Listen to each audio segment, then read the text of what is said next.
Hi, welcome back to Storytime with Teens, and in this video I'm going to be reading The Mitten, adapted and illustrated by Jan Brett, with the permission of the publisher J.P. Putnam Sons.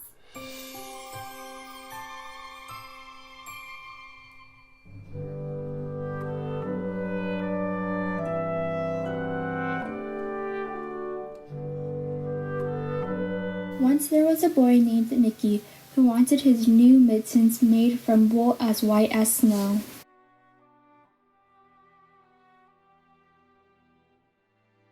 At first, his grandmother, Baba, did not want to knit white mittens.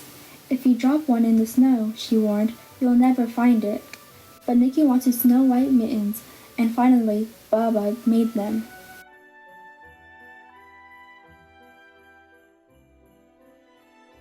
After she finished, she said, "When you come home, first I will look to see if you are safe and sound, but then I will look to see if you still have your snow white mittens." So off Nicky went, and it wasn't long until one of his new mittens dropped in the snow and was left behind. A mole, tired from tunneling along, discovered the mitten and burrowed inside. It was cozy and warm and just the right size, so he decided to stay.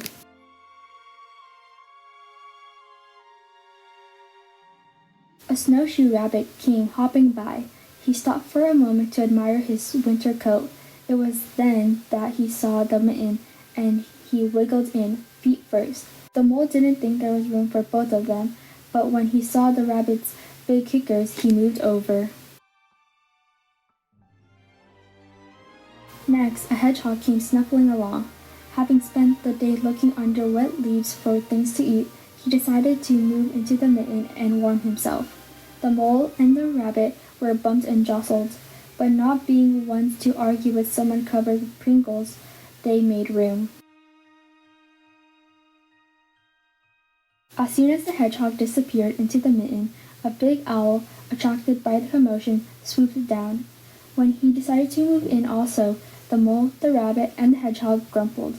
But when they saw the owl's glinty talons, they quickly let him in. Up through the snow appeared a badger. He eyed the mitten and began to climb in. The mole, the rabbit, the hedgehog, and the owl were not pleased.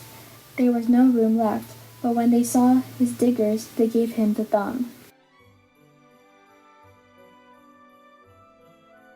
It started snowing, but the animals were snug in the mitten.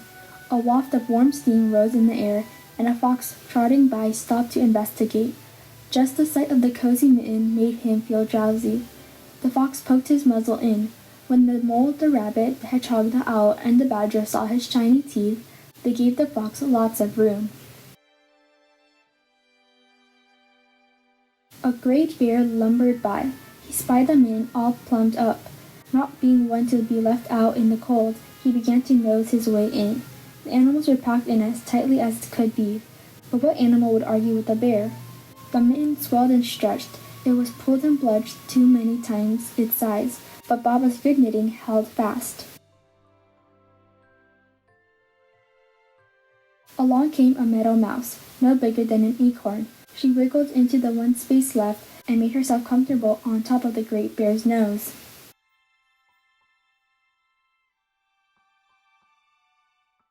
The bear, tickled by the mouse's whiskers, gave an enormous sneeze.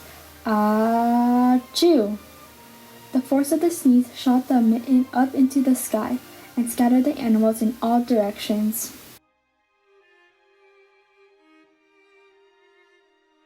On his way home, Nicky saw a white shape in the distance. It was the lost mitten silhouetted against the blue sky. As he ran to catch his snow white mitten, he saw Baba's face in the window. First, she looked to see if he was safe and sound, and then she saw that he still had his new mittens.